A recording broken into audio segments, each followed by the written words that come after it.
Previously on We Live Here. Obviously, I mean, I really think if there's any bias in having a belief that people should have very basic safety and housing, I'm willing to own that. Hey everyone, it's me, Camille. And me, Tim. And on today's show, we're talking about moving. Like moving day. Exactly. Moving from one house or apartment to another. And I've moved around a bit, and I know you've moved around a bit, Tim. Yes, I have. And it can be fun to, get to a different place, design a new space, but it can also be hella stressful. Am I right? Yeah, especially if the reason you're moving isn't because you want to, but because you feel like you have to, for safety reasons. Which is exactly the situation for this woman. Hi, my name is Jennifer Cummings. I am 34 years old, and I am a mother of two. 2 daughters, in fact. And they were a big reason why, in spring 2017, Jennifer was so motivated to find a new home. I was afraid to let my children go outside and play, and I think my home was burglarized like 5 times within the matter of 4 years I was there. Jennifer lived in Jennings, northeast of the city of St. Louis. And before you all start peppering us with complaints, no, we are not generalizing that the entire city of Jennings is unsafe. Jennifer says she did live in an unsafe spot, though. It wasn't my first choice. There was a house, and I actually worked with, she was, I guess, a realtor, and she showed me different properties, like 4 vouchers, and really it was just the best one out of the houses that she showed me. And she showed me some houses, and I'm thinking to myself, you guys rent this out, like they were really horrible, like really. But some looked like they were abandoned for years and things, and that was just like the best out of what I had to choose from. So it's horrible that that's the way I explain it, but that's the way it was. That's the way it was because Jennifer, like millions of Americans, has to factor her Section 8 voucher into her housing search. I've actually had my voucher, I guess maybe about 8 years now. To be clear, having a voucher has helped this mom navigate rising housing costs and stagnant wages. It even allowed Jennifer to quit one of 2 jobs and return to school. But it also came with some other unwelcome hurdles. I don't know if it's because it's a housing voucher, a lot of landlords won't rent to you, or if it's like certain areas. I don't know. I just felt like sometimes having a voucher comes with like a stigma, like it's like, well, you're on Section 8, so you don't deserve, better homes or, nicer neighborhoods. This is probably the point where some people hearing this might get defensive. Or want to say, of course, no one is saying people with vouchers don't deserve quality. And it's worth keeping in mind that the voucher program, created in 1974, was designed to open up opportunities locked away in America's private housing market. But when you actually map it out, this is not what happened. There's not a lot of mobility. And there's plenty of segregation. Plenty of segregation, yes. Though. And dare we say, resource hogging. So there's a data point we want you to keep in mind when you listen today. According to Ascend STL, a local nonprofit that works on social services and affordable housing issues, only 7% of St. Louis families with vouchers are living in what are considered middle-class, high-opportunity areas. Jennifer's family is now one of them, thanks in part to a nearly secret program here in St. Louis. You never heard of a program like this. And so I was very skeptical about, the things that they could actually do. And I guess my attitude was like, yeah, I'll believe it when I see it type of attitude, On today's episode, we introduce you to a largely unknown 2-person team that's been quietly working to reprogram equity into one of America's most segregated housing systems. From St. Louis Public Radio and PRX, this is We Live Here, a show for people somewhere on the woke spectrum.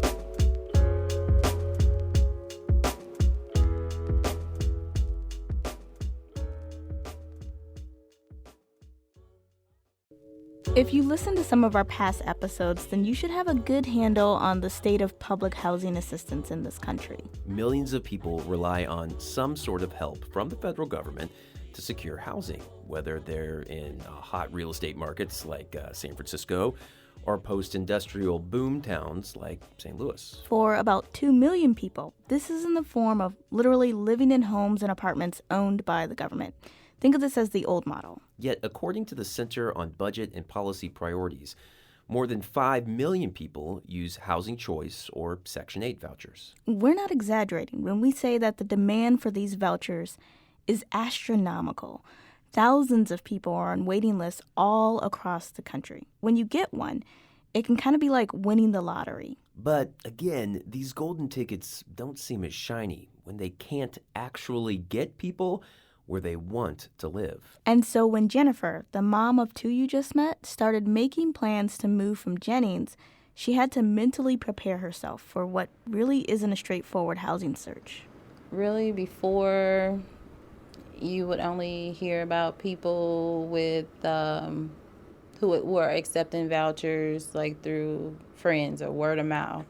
And then sometimes you can get in the newspaper and just, actually it's kind of like a process of elimination. You would see something in the newspaper or a magazine and, you would like it. And there wasn't any fine writing or anything, so you just call them, well, hey, do you accept vouchers? No, we don't. And you go on to the next one. So that's kind of how it was. Then, in spring 2017, folks at the local housing authority, which requires voucher holders to do annual check-ins, told Jennifer she could get help in her search.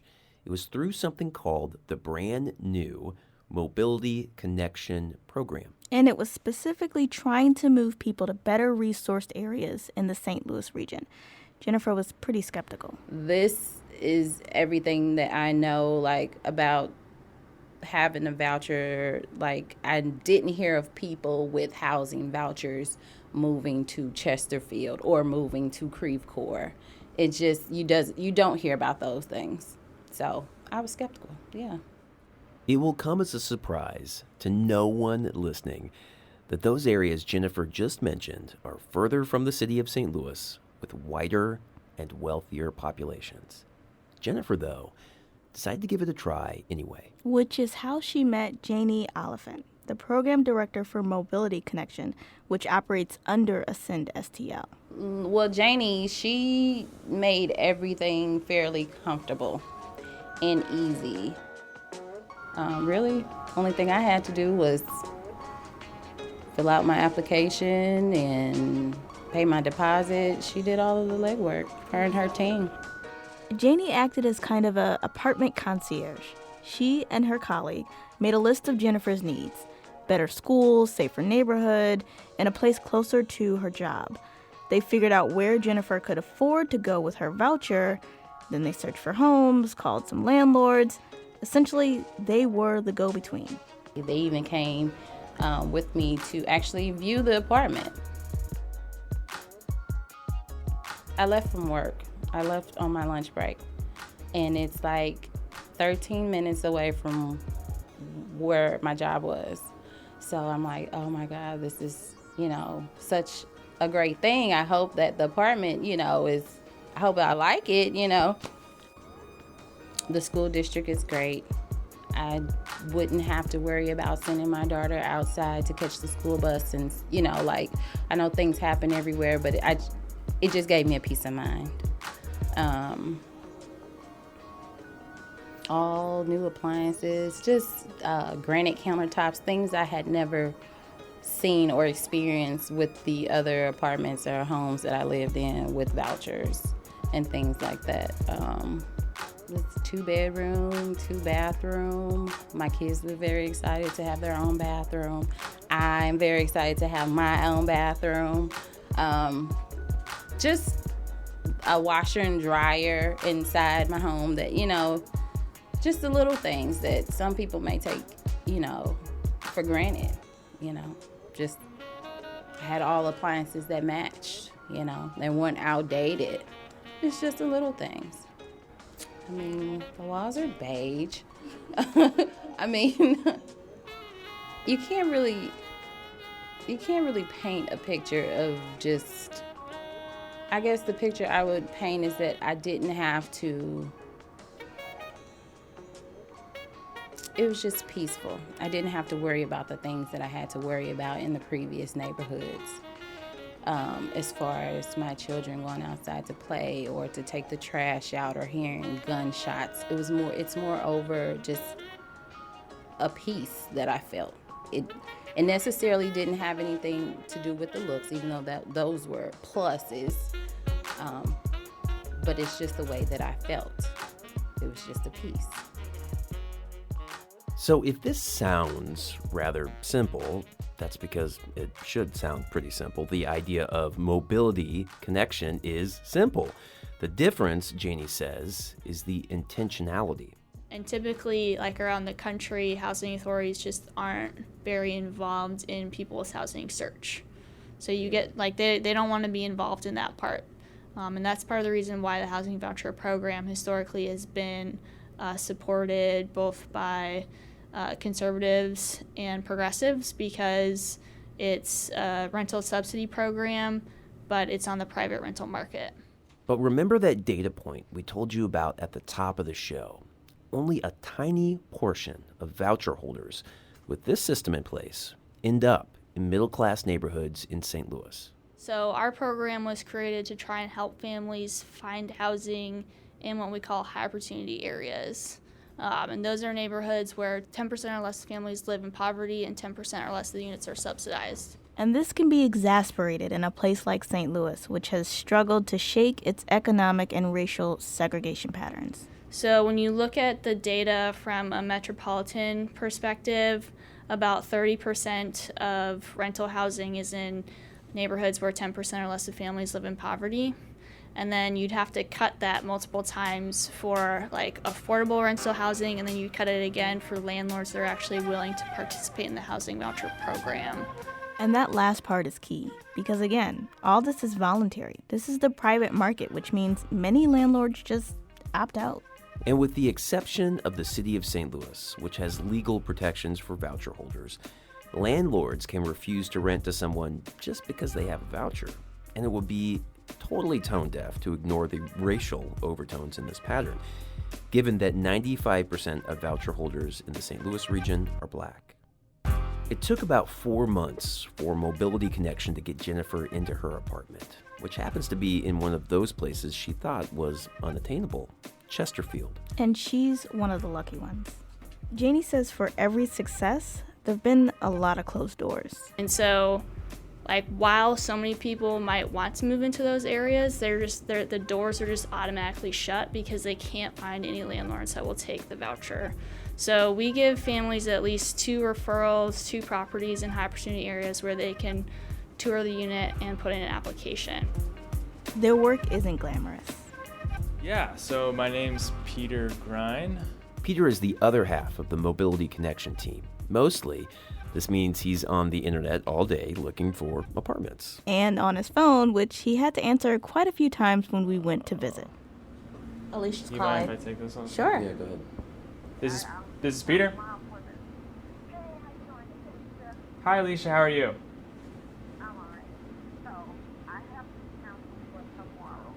Okay. Oh no.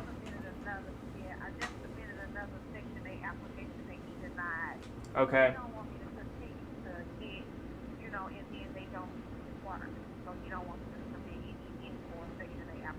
Okay. What's the requirements that he's feeling that the people aren't meeting? Rental history, credit, and income. Is there? I just submitted one over to where her income was pretty good. But Yeah. I think he just don't want to deal with things. I think he just got to fine. Okay. Well, I will let my client know. That's a little unfortunate, but I appreciate you giving me a call. No problem. Okay. Thanks so much, Alicia. Thank you. Okay. Bye-bye. Have a good afternoon. What happened there? It just happened. Okay.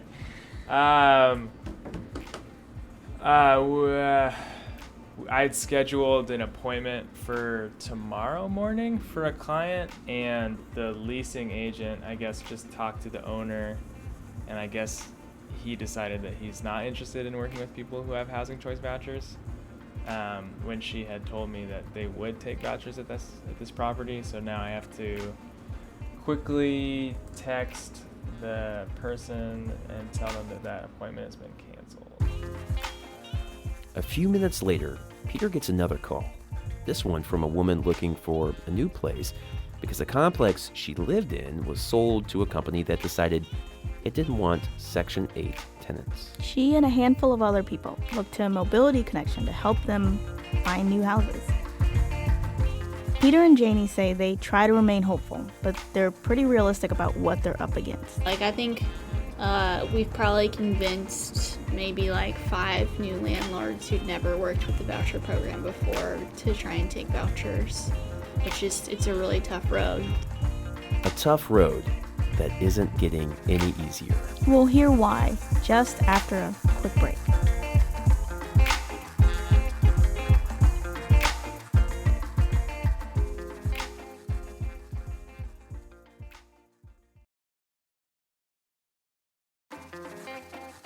Janie says there aren't that many programs like Mobility Connection.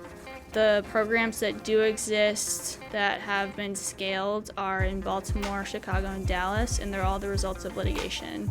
So Housing Authority got sued because they moved too many families into segregated communities. In this instance, St. Louis's approach is different. Officials here were motivated by 2 things. The first, Janie says, was research by Harvard economist Raj Chetty, which showed that when you move a low-income family to a middle-income area, they do better. In particular, children do better. And the other motivating factor was the killing of Michael Brown in 2014. And there was a moment, right, for us to say, what can we do? Like, what can HUD do? What can the housing community do as a positive response to this? And so, Mobility Connection has been quietly going about its work since spring 2017. Right now, we've moved about 30 families to high opportunity areas, and we've enrolled just over 100 in the past 14 months that we've been operating. But again, there's a huge supply and demand issue. A lot of interest from voucher holders, not as much interest from landlords in this area. So we've got a wait list of over 400 people that we're starting to work through right now in our second year. But even not everybody in our program makes it into high opportunity area because you're putting in applications on the private rental market, and we don't get to control that market.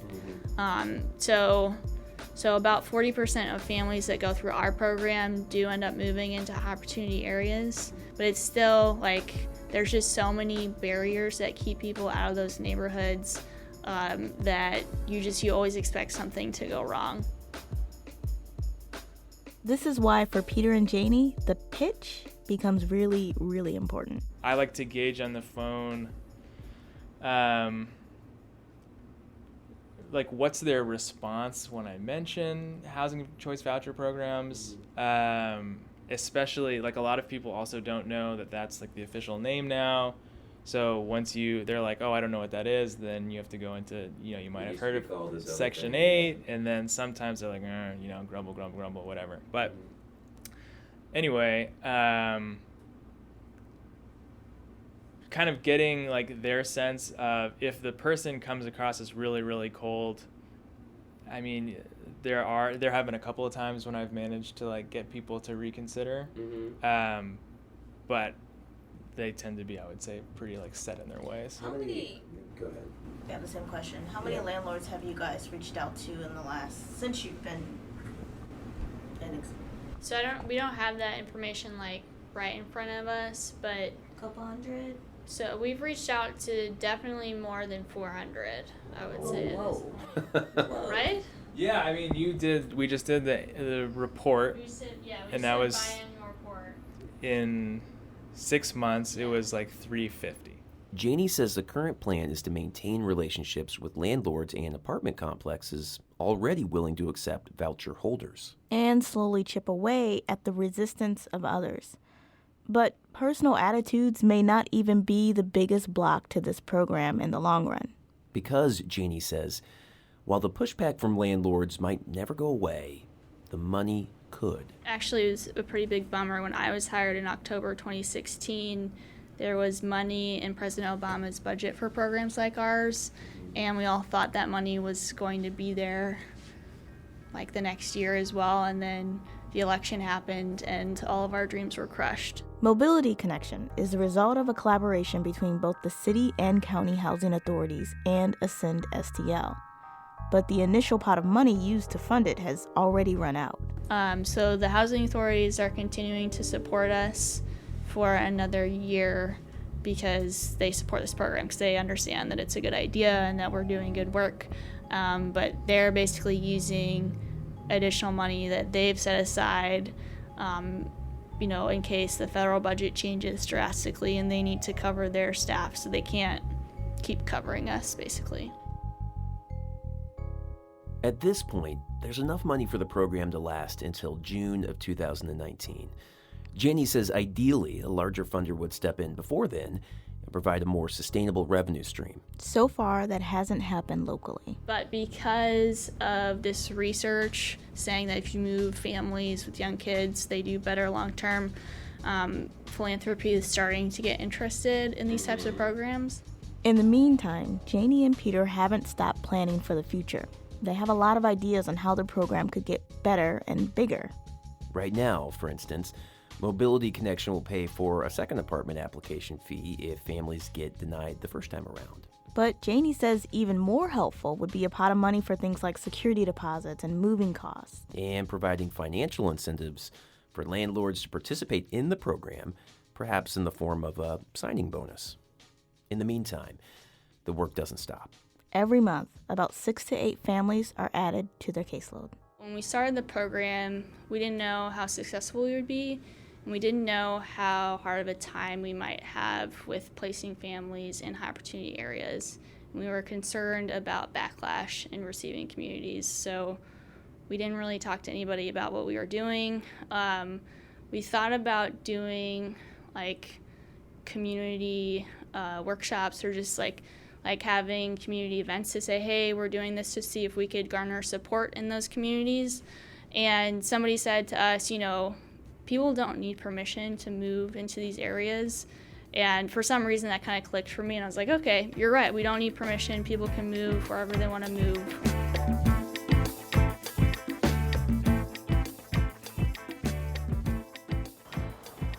Next time on We Live Here, anybody who drives down Manchester today or comes across from Barnes Hospital on Newstead or Taylor couldn't imagine what it was like then. And I just liked what it was becoming before it became a great popular place now. All of these wonderful new apartment buildings, and nobody can afford to live in them. I couldn't live here because I couldn't afford it. We Live Here is produced by me, Tim Lloyd. And me, Camille Stanley. Alana Sistrunk is our associate producer. And Robert Peterson is our boss. He is the program director here at St. Louis Public Radio. And from St. Louis Public Radio and PRX, this is We Live Here.